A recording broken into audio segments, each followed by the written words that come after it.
Good afternoon and welcome to the Greenleaf Financial Fitness Series, 20 minutes to a healthier, wealthier you.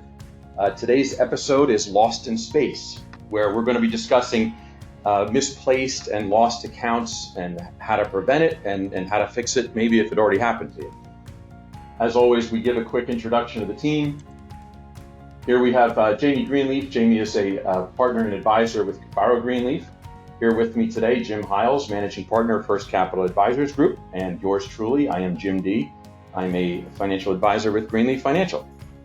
So let's talk. So how do we lose stuff in the first place? Well, obviously we all know life is busy, and whether you consider yourself organized or disorganized, no one's immune to the occasional chaos or life events that can lead to things getting lost in the shuffle.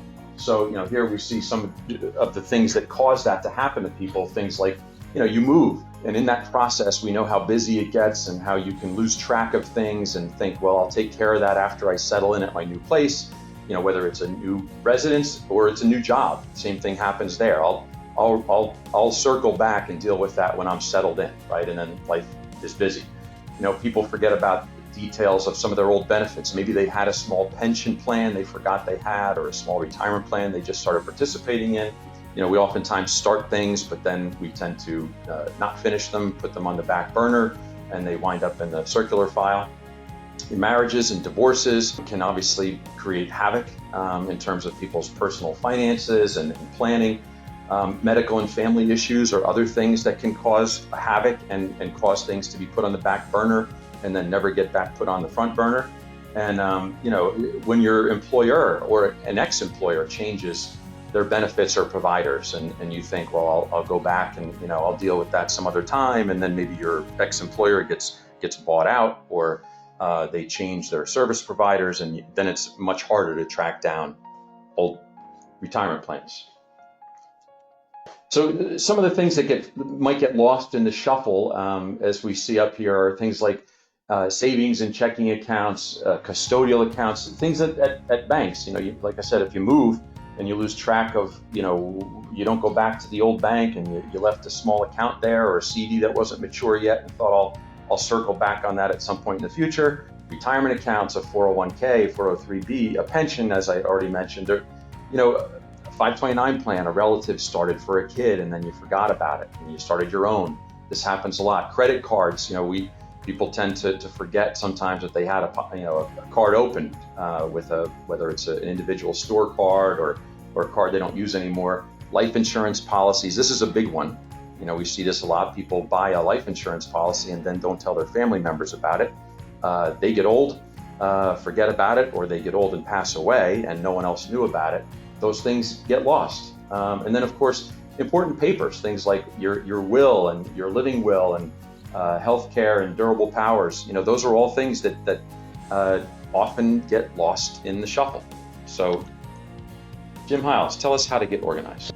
Yeah, so part of the financial game is it's complicated and there's a lot going on, as Jim was just talking about. So what do? You try to get organized. I think I still carry a notebook around and kind of keep my notes in, but people try to put things in 3-ring binders and different ways of filing systems in the house, and believe me, we've tried them too. And then you end up. I got a box. I confession right here. I got a box. I throw stuff in, and I want to get to it. Sometimes I do, and sometimes I don't. And sometimes these are things of value that get kind of stuck in below the pile, out of sight, out of mind. I've seen different ways you can do spreadsheets, and sometimes these work. It's a matter of what works for you. But with what's going on with technology these days, there's so many different planning software tools out there that you can use. Mint is one of those that we like. We also use something called eMoney, and it's available to all the participants on this phone call. It's free of being part of Greenleaf Financial and our wellness platform called GoPlan 101. And it allows you to basically come in here and put your details, your information, so you can save it. And it's not just putting in your budget, but it also allows you to take advantage of something called the vault. And the vault is I think, a great thing. It's a digital vault where you can basically store information that you may not touch but once in a while or once in a long time. but you know it's there. For example, my wife asked me if something happens to me, where do I go find all this stuff? Well, it's in eMoney, username and password. You get into eMoney, you can save all your legal documents in here, tax returns, birth certificate, driver's license, passports. I unfortunately lost my phone a week or so ago, and I was one of those cool guys that had my driver's license stuck into that little pocket on the back. Nice. My driver's license was in there, so I lost the driver's license too. That was a wreck. And if I didn't have a good assistant to help me out, I'd probably still be in Turks and Caicos right now. But bottom line is, if you take pictures of this stuff, they serve as ways where you can go back and capture that information that you forgot about or need in a situation like that. Right, and then that's a good point, is that it's something that can be accessed from another location. If you're out of town, out of the country, if you can get online, you can get access to these things. Whereas, obviously, I don't think you travel with that shoebox, do you? I try not to. Yeah. I can't get it through customs. Yeah, they frown on that. So in order to get to, if you want to go to gfplan.com and then click on For Individuals and then click on Start Your Plan, that's where you set up your account with eMoney, which you're able to do now. You get there's a little delay because we have to approve, make sure that you're connected to a company through Greenleaf, and we will approve you, and you could have access to eMoney, and you can use just the vault if you don't want to use any other features of the whole program, which is quite a bit. We figured one of the things that we should mention right now, based on where rates are, one of the things that we also hear a lot from people is, oh yeah, I really need to do that, or I've been meaning to do that. So we thought, we should at least talk about interest rates and mortgage rates just a little bit right here, because they're basically as low as we've ever seen them. That we were saying that a few months ago, and now we're saying it that they're probably as low as they could be, pretty darn close. And this is where people oftentimes say they've been meaning to refinance or take a look at a second mortgage or a home equity line of credit. There are many reasons people do that. Obviously, those are some of them right there. The primary ones are you can reduce your monthly payment amount and reduce reduce the number of years, sometimes both, or consolidate debt if it makes sense for you. But as long as you're not refinancing, a credit card debt into a 30-year loan, which we don't think is a great idea. But well, I think the point is, like, okay, quick quiz. What rate is your mortgage right now, and how many years do you have left to pay on? Right. I don't know. Yeah. So that's exactly what we mean. It's like get the stuff out there where you have someplace to go find it. So when this opportunity comes up, you can move on. Right. It's part of being organized. And people, a lot of the reasons people don't do it is because they don't have the information they need handy to easily apply for a refinance. And we also figured, obviously, with rates being as low as they are, we should talk about credit cards and consumer debt. So if we take a look at here from one of our partners, Cambridge Credit Counselors, you may be able to, if you're struggling with high credit card debt or other consumer debt, it's a good time to see if you might be able to get some relief. And this is available through, if you look at GoPlan101.com, our other website that's for financial wellness. This is a typical Cambridge client savings on somebody who has, say, 5 credit cards with a total amount of $15,000 on them. Most people, that interest rate of 18% is probably low in terms of what what a lot of people are paying on credit card debt, despite how low rates are right now.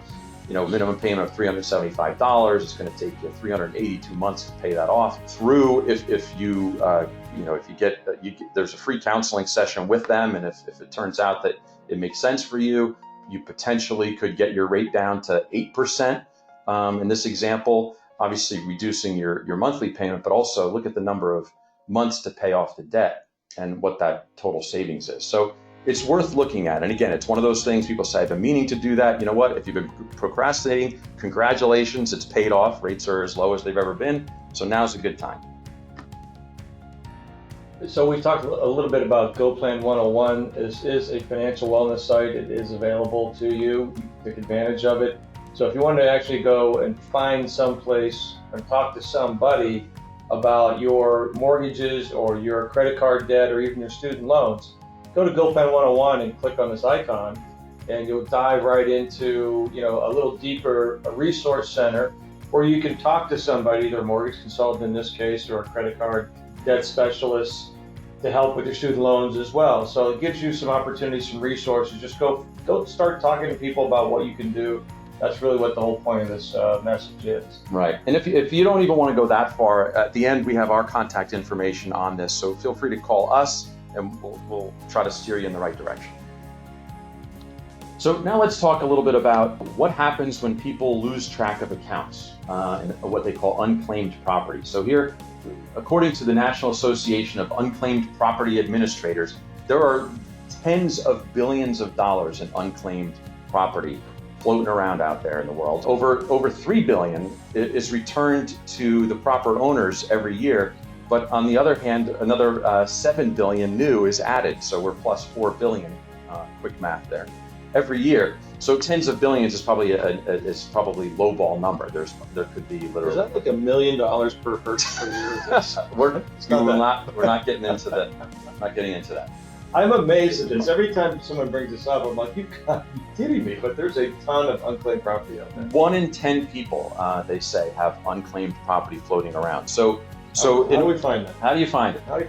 Unclaimed.org is the National Association of Unclaimed Property Administrators website, right? So it's basically all of the states. So if you go on there, find your state, click on it, it pipes you straight through to your states, because this is handled on the state level. When you lose property or don't claim it or it gets lost in the shuffle, it gets escheated to the state. The state has to keep track of it, and they really, in most cases, don't want to keep it, but they have nowhere to return it to because they don't know who it belongs to. And according to the association, these are the kind of things that are floating around and get escheated to the state. Obviously, bank accounts, checking, savings, CDs, believe it or not, stocks, and uncashed dividend or even payroll checks. People move and they leave that last check behind. Refunds, traveler's checks, trust disbursements, unredeemed money orders or gift certificates, utility security deposits. You move and the security deposit gets left behind. Happens all the time. Contents of safe deposit boxes, insurance payments or refunds, life insurance policies I mentioned earlier, annuities, and old retirement plans, which we're going to talk a little bit more about. If it only did like gift cards and my hotel points, you'd be amazed. I had stuff on here when we went and looked at it. I had stuff on here. I had no idea. Right. And yep. I don't know how much it was, a couple $100 anyway, but it's like free money. Yep. And relatives, oftentimes, you start looking for relatives who forgot things, especially old timers with dividends, right? Yeah. Stocks and dividends. But we had paid money into a credit card. We overpaid. No idea. We thought it was paid. You had a credit balance. Had a credit balance. We never knew it was out there. If only they paid the rates they charge. We're going to talk about old retirement plans. Why we are not fans of leaving an old retirement plan behind is here's a couple of statistics. Americans lost track of $7.7 billion worth of retirement savings in 1 year, 2015 alone, by accidentally and unknowingly abandoning their 401k. That's from the USA Today. You can see the date. And Aon Hewitt has estimated that as many as 30% of pension accounts may fall into the lost category. That's an amazing number. So those two numbers, between 401ks and pension accounts, people leaving them behind, assuming at some point they're going to circle back and deal with it, and it doesn't happen. Or just forget about it. Or the problem is they leave a job and there's an account value in the 401k. And I'm not looking in the mirror right now, but there was a situation where I found one of those too. It happens. As we said up top, life gets busy. So if this is happening to you, you're not even close to a loan, right? I mean, they're saying almost a third of the pension accounts that exist fall into the lost category. So we were pretty amazed by those numbers. So the benefits of merging old retirement accounts, we thought we should talk about that a little bit. Jim, this is your favorite TV show, so I don't know if anyone remembers Lost in Space. This is the actual, the 1960s edition. That's the original, right? Yeah. Back before TV was even invented. So, when you're talking about bringing your retirement plans together, it makes it kind of obvious. It's going to be easier to track. If you roll everything together, merge your retirement plan, you're creating one big, larger account that's going to have a lot less paperwork. You're going to have fewer documents come tax time.